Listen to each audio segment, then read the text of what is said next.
மகா உன்னதங்களில் வீற்றிருந்து மனுமக்களை கண்ணோக்கி பார்க்கிற அன்புள்ள ஆண்டவரே, மீண்டும் இந்த வாரத்தின் மத்திய நாளின் காலை பொழுதை காண்பதற்கு எங்களை நின்று விழிக்கச் செய்த தயவிற்காய் உம்மை ஸ்தோத்தரிக்கிறோம். வந்திருக்கின்ற எங்கள் ஒவ்வொருவருக்குள்ளும் உம்முடைய வல்லமை தங்கி இந்த நாளின் ஆசீர்வாதத்தை நாங்கள் முழுமையுமாக பெற்றுக்கொள்ள கர்த்தர் எங்கள் மீது உம்முடைய கிருபை இறங்க வேண்டும் என்று உம்முடைய சமூகத்தில் எங்களை தாழ்த்துகிறோம். மீட்பர் இயேசு கிறிஸ்துவின் நாமத்தில் ஜெபிக்கிறேன் நல்ல பிதாவே, ஆமென். அன்பு பிள்ளைகளே, கர்த்தருடைய வார்த்தைகளை கேட்பதற்கு தேவனோடு இணைக்கப்பட்டு இருக்கிற உங்கள் அனைவருக்கும் இந்த புதன்கிழமையின் காலையின் நல் வாழ்த்துக்களை தெரிவித்துக் கொள்கிறேன். கர்த்தர் நம்மோடு இருப்பாராக. இன்றைக்கு தேவன் நித்திய ஜீவனை ஆண்டவர் நமக்கு கொடுப்பேன் என்று வாக்கு கொடுத்திருக்கிறார். ஆனால் நித்திய ஜீவனை யாருக்கு ஆண்டவர் கொடுப்பார் என்பதுதான் மிக முக்கியமான ஒரு கேள்வி. வேதத்தில் ஆண்டவரை அறிந்த ஜனங்களுக்கு அவர் என்ன நன்மைகளை செய்தார் என்பதையும், அவரை பின்பற்றி நடந்த பிள்ளைகளுக்கு அவர் என்ன செய்தார் என்பதையும் வேதத்தில் நாம் வாசிக்கிறோம். எலியா தேவனோடு சஞ்சரித்தார். ஏனோக்கு தேவனோடு சஞ்சரித்தார். எலியா பரலோகத்திற்கு சுழல் காற்றிலே எடுக்கப்பட்டார். தேவன் ஏனோக்கு தேவனோடு சஞ்சரித்தான், அவரையும் அவர் எடுத்துக்கொண்டார் என்று வேதம் சொல்லுகிறது. இன்றைக்கு நம்முடைய வாழ்க்கையில் தேவனோடு நாம் சஞ்சரிப்போம் என்றால் நமக்கு நித்திய ஜீவன் தேவன் கொடுப்பாரா என்ற ஒரு கேள்வி நம் உள்ளத்தில் எழுமென்றால் அதற்கு வேதம் கொடுக்கிற பதில் என்ன என்பதை இந்த நாளில் நாம் வாசிப்போம். ரோமரின் புஸ்தகம் 2வது அதிகாரம் 7வது வசனம் இப்படி சொல்லுகிறது: சோர்ந்து போகாமல் நற்கிரியைகளை செய்து மகிமையையும் கனத்தையும் அழியாமையையும் தேடுகிறவர்களுக்கு நித்திய ஜீவனை அளிப்பார் என்று சொல்லப்பட்டிருக்கிறது. சோர்ந்து போகாமல் தேவனை தேடி நற்கிரியைகளை செய்கிற பிள்ளைகளுக்கு மகிமையையும் கனத்தையும் அழியாமையையும் அவர் நித்திய ஜீவனையும் கொடுப்பேன் என்று வாக்கு கொடுக்கிறார். யாருக்கெல்லாம்? சோர்ந்து போகாமல் நற்கிரியைகளை செய்கிறது, மகிமையையும் கனத்தையும் அழியாமையும் தேடுகிற பிள்ளைகளுக்கு தேவன் நற்கிரியைகளை நித்திய ஜீவனை கொடுப்பேன் என்று வாக்கு கொடுக்கிறார். இந்த லோகத்தில் நாம் நற்கிரியைகளை செய்ய நாம் பழகி இருக்க வேண்டும். ஏனென்றால் வேதம் சொல்லுகிறது, தேவன் நன்மை செய்கிறவராய் சுற்றி தெரிந்தார் என்று வேதம் சொல்லுகிறது. யாக்கோபின் புஸ்தகத்தை நாம் வாசிப்போம் என்றால் அங்கு 4வது அதிகாரம் 16வது வசனம் இப்படி சொல்லுகிறது: ஒருவன் நன்மை செய்ய அறிந்திருந்தோம் அதை செய்யாமல் போனால் அது அவனுக்கு பாவமாகும் என்று யாக்கோபு 4:17 சொல்லுகிறது. நன்மை செய்ய திராணி இருக்கும்போது நாம் அந்த நன்மைகளை செய்யாமல் இருந்தால் அது நமக்கு பாவம் என்று ஆண்டவர் சொல்லுகிறார். அன்பு பிள்ளைகளே, நீதிமொழிகளின் புஸ்தகம் 3வது அதிகாரம் 27வது வசனம் இப்படி சொல்லுகிறது: நன்மை செய்யும்படி உனக்கு திராணி இருக்கும்போது அதை செய்யத்தக்கவர்களுக்கு செய்யாமல் இராதே. உன்னிடத்தில் பொருள் இருக்கும்போது உன் அயலானை நோக்கி நீ போய் திரும்பி வா, நாளைக்கு தருவேன் என்று சொல்லாதே என்று சொல்லுகிறார். வேதம் இப்படி சொல்லுகிறது, நன்மை செய்ய, நீதியை பின்பற்ற, தேவனுடைய மகிமையை தேடும்படி அவரை தேடுகிற பிள்ளைகளுக்கு நித்திய ஜீவனை கொடுப்பேன் என்று சொன்னார். இன்றைக்கு நம்முடைய கண்களுக்கு முன்பதாக நன்மை தேவைப்படுகிற பிள்ளைகளுக்கு நாம் கண்டிப்பாய் நன்மை செய்ய வேண்டும். அப்படி செய்யவில்லை என்றால் அது நமக்கு பாவமாகும் என்று ஆண்டவர் சொல்லுகிறார். உன்னிடத்தில் பொருள் இருக்கும்போது நீ உன்னிடத்தில் கேட்கிறவனை பார்த்து, நீ போய் திரும்பி வா, நாளைக்கு உனக்கு தருவேன் என்று சொல்லாதே என்று ஆண்டவர் சொல்லுகிறார். அன்பு பிள்ளைகளே, இன்றைக்கு நம்மிடத்தில் இந்த நற்குணங்கள் காணப்படுகிறதா? அப்படி இந்த நற்குணங்கள் காணப்படவில்லை என்றால் நமக்கு நித்திய ஜீவன் இல்லை என்று ஆண்டவர் சொல்லுகிறார்.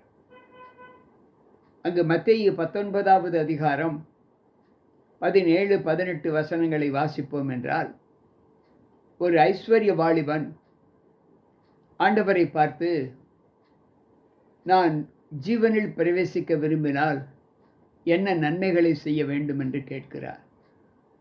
என்ன நன்மைகளை செய்ய வேண்டும் என்று கேட்கிறார். ஆண்டவர் சொல்லுகிறார், நீ தேவனுடைய கற்பனைகளை கைக்கொள் என்று சொல்லுகிறார். அப்பொழுது உனக்கு நித்திய ஜீவன் கிடைக்கும் என்று சொல்லுகிறார். அவன் மறுமொழியாக, ஆண்டவரே, இவைகளை எல்லாம் நான் என் சிறுவயது முதற்கொண்டு கை கண்டு இருக்கிறேன், இன்னும் என்னிடத்தில் என்ன குறை உண்டு என்று அவரிடத்தில் கேட்கிறார். ஆண்டவர் சொல்லுகிறார், நீ பூரண சர்க்குணராக வேண்டும் என்று விரும்பினால் உனக்கு உண்டானவைகளை விற்று தரித்திரருக்கு கொடு என்று சொல்லுகிறார். அவன் மிகுந்த ஆஸ்தி உடையவனாய் இருந்தபடியால் அந்த வார்த்தையை கேட்ட மாத்திரத்தில் அவன் பின் சென்று விடுகிறான். அன்பு பிள்ளைகளே, அவன் கற்பனைகளை கை கொண்டிருந்தவன். ஆனால் கற்பனைகளை காட்டிலும் ஆஸ்தி தனக்கு முக்கியம் என்று நினைத்தான். அவனுக்கு நித்திய ஜீவன் இல்லை. ஆனால் நம்மிடத்தில் ஆஸ்தி இருக்கிறது. அதை வேண்டிக் கொள்பவர்களுக்கு, தேவைப்படுகிறவர்களுக்கு நாம் செய்யாமல் இருந்தால், நாள் கடத்தினால் அது நமக்கு பாவம் என்று ஆண்டவர் சொல்லுகிறார். அப்படிப்பட்ட பிள்ளைகளுக்கும் நித்திய ஜீவனில் பங்கு இல்லை என்று சொல்லுகிறார். இந்த வார்த்தைகளிலிருந்து நாம் கற்றுக்கொள்ளக்கூடிய சம்பவம், சத்தியம் என்ன என்றால், ஆண்டவர் நம்மிடத்தில் ஒருவர் உதவி கேட்கிறார் என்றால், அந்த உதவி செய்யக்கூடிய தருணத்தை, அந்த வாய்ப்பினை ஆண்டவருக்கு நமக்கு கொடுக்கிறார் என்று நாம் நினைக்க வேண்டும். நம்மிடத்தில் உதவி கேட்கிற பிள்ளைகளுக்கு ஆண்டவர் அந்த உதவியை செய்யக்கூடிய ஒரு உயர்ந்த இடத்தில் ஆண்டவர் நம்மை வைத்திருக்கிறார் என்று பெருமிதப்பட வேண்டும். ஆனால் கொடுத்தால் வருமா? எவ்வளவு வட்டி வாங்கலாம் என்ற நினைவுதான் இன்றைக்கு அநேகருக்கு காணப்படுவதை நாம் மேலோட்டமாக பார்க்கிறோம். ஆண்டவர் சொல்லுகிறார், உனக்கு திராணி இருக்கும்போது உதவி செய்ய வேண்டியவர்களுக்கு நீ உதவி செய் என்று ஆண்டவர் சொல்லி இருக்கிறார். மேலும் அவர் சொல்லுகிறார், ஏழைகளுக்கு இறங்குகிறவன் கர்த்தருக்கு கடன் கொடுக்கிறான், தேவன் அதை அவனுக்கு திரும்ப கொடுப்பார் என்று ஞானி சொல்லுகிறார். அன்பு பிள்ளைகளே, நாம் நன்மை செய்வதை எவ்வளவுக்கு எவ்வளவு நம்முடைய கிறிஸ்தவ வாழ்க்கையில் நாம் பின்பற்றுகிறோமோ அவ்வளவுக்கு அவ்வளவு நித்திய ஜீவன் நம்மை மிகவும் நெருங்கி அருகாமையில் வந்து கொண்டிருப்பதை நாம் உணர முடியும். தேவனுக்குள் பக்தி வைராக்கியமாய் இருந்தாலும் நாம் பிசுனாரி, அதாவது பிசினித்தனம் பண்ணி, அதாவது கஞ்சத்தனம் பண்ணி வாழ்வது நமக்கு நித்திய ஜீவனை கொடுக்க மாட்டாது என்று ஆண்டவர் சொல்லுகிறார். உன்னிடத்தில் கேட்பவர்களுக்கு நீ முகம் கோணாதே என்றுதான் ஆண்டவர் சொல்லுகிறார். உன்னிடத்தில் கேட்பவர்களுக்கு நீ முகம் கோணாதே, சாக்கு சொல்ல வேண்டாம். அன்பு பிள்ளைகளே, இன்றைக்கு நம்முடைய வாழ்க்கையில் இந்த குணங்களை நாம் எப்படி பார்க்கிறோம்? யோசித்து பார்ப்போம். வேதம் சொல்லுகிற ஒரு வார்த்தை, மனுஷனுடைய இருதயத்தில் உள்ள கவலை அவனை ஒடுக்கும், நல் வார்த்தைகளோ அதை மகிழ்ச்சியாக்கும் என்று நீதிமொழிகள் 12:25 சொல்லுகிறது. ஒரு மனிதன் துக்கத்தோடு நம்மிடத்தில் உதவி கேட்க வரும்போது, அந்த துக்கத்தை நாம் உணர்ந்து அவனுக்கு எவ்வளவு உதவி செய்ய வேண்டும் என்பதை நாம் தீர்மானிக்கிறோமோ, அதை கண்டிப்பாய் செய்ய வேண்டும் என்று ஆண்டவர் சொல்லுகிறார். அன்பு பிள்ளைகளை, இந்த அனுபவம் இன்றைக்கு அநேகரிடத்தில் காணப்படுவது இல்லை என்பதை நாம் நன்கு உணர்வோம். ஆனால் நாம் ஜெபத்தோடு அந்த காரியத்தை செய்யும்போது, ஒருவேளை அந்த உதவி அவர்களுடைய ஆத்துமாவை மீட்கக்கூடிய அளவிற்கு மிக முக்கியமாய் கூட இருக்கலாம். அது ஆண்டவருக்குத்தான் தெரியும். நாம் அவர்களுக்கு செய்ய வேண்டிய உதவியை செய்யாமல் போனாலும், அது ஒரு ஆத்துமாவை நாம் கிறிஸ்துவுக்குள் இழக்கக்கூடிய சூழ்நிலையில் கூட அது நடந்தேறும் என்று ஆண்டவர் நமக்கு சொல்லுகிறார்.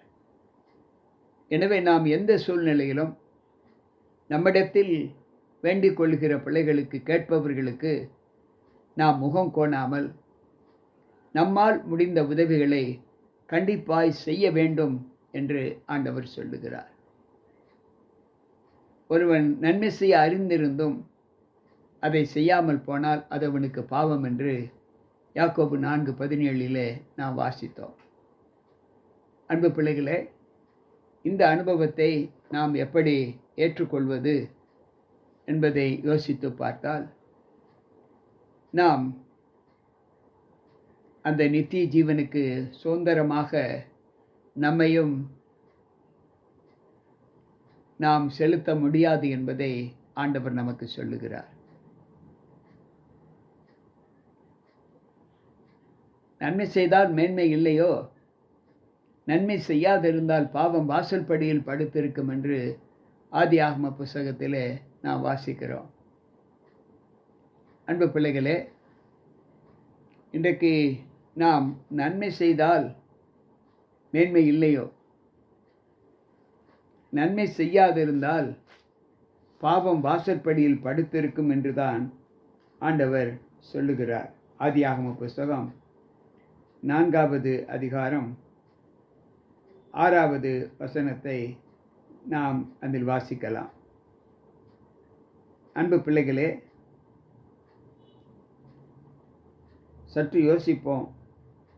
4:7 நீ நன்மை செய்தால் மேன்மை இல்லையோ, நன்மை செய்யாதிருந்தால் பாவம் வாசற்படியில் படுத்திருக்கும் என்று ஆதியாகமம் 4:7 நாம் வாசிக்கிறோம். எனவே கர்த்தர் சொல்லுகிற வார்த்தை, நீ அறிந்திருந்த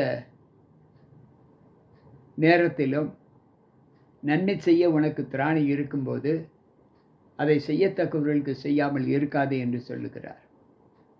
கேட்டுக்கொண்டிருக்கிற அன்பான தேவ பிள்ளைகளே, இந்த அனுபவத்தை இன்றைக்கு நாம் தேவ சமூகத்தில் பெற்றிருக்கிறோம், கேட்டோம். நம்முடைய வாழ்க்கையிலும் நாமும் அதை கடைபிடித்து நடக்க வேண்டும். அப்படி செய்கிறவர்களுக்கு நித்திய ஜீவனை கொடுப்பேன் என்று ஆண்டவர் சொன்னதாக நாம் வாசித்தோம். எனவே இந்த அனுகூலத்தை நாம் பின்பற்றி நடந்து தேவ சமூகத்தில் நித்திய ஜீவனை பெற்ற பிள்ளைகளாக கடந்து செல்ல நாம் நன்மைகள், உதவிகள் செய்வோம். கர்த்தர் நம்மை மென்மேலும் உயர்த்தி நித்திய ஜீவனின் பங்கை பெறுவதற்கு நம்மை வழி நடத்துவாராக. ஜெபிப்போம். அன்பு ஆண்டவரே, உம்முடைய வார்த்தைகளை கேட்ட எங்கள் ஒவ்வொருவருக்குள்ளும் உம்முடைய தயவு, உம்முடைய ஒத்தாசை இருந்து பாதுகாத்து இந்த நாளிலும் இரக்கத்தை காண்பிக்கக்கூடிய ஒரு சத்தியத்தை, மற்றவர்களுக்கு உதவக்கூடிய ஒரு அனுகூலமாகிய சத்தியத்தை நாங்கள் கற்றுக்கொண்டோம். அதன்படி நடந்து நாங்கள் அந்த இரக்கத்தையும் அனுகூலத்தையும் பெற்று உம்முடைய பிள்ளைகளாக வர எங்களை ஒப்புக் கொடுக்கிறோம். எங்களை ஏற்று அப்படிப்பட்ட நற்குணத்தில் நாங்கள் நடக்க எங்களுக்கு உம்முடைய பலத்தை தாரும். மீட்பர் இயேசு கிறிஸ்துவின் நாமத்தில் ஜெபிக்கிறேன் நல்ல பிதாவே, ஆமென். அன்பு பிள்ளைகளே, கேட்ட வார்த்தைகள் நம்மை ஆவியில் நடத்துவதற்கு உறுதுணையாக இருக்கும் என்று நான் கர்த்தருக்குள் நம்புகிறேன். அந்த நம்பிக்கையிலே தேவ சமூகத்தில் நம்மை தாழ்த்துவோம். கர்த்தர் நம்மோடு இருப்பாராக. மீண்டும் நாளை சந்திப்போம். உங்கள் போதகர் ஜி.கே. ராபர்ட். கர்த்தர் நம்மோடு இருப்பாராக. ஆமென்.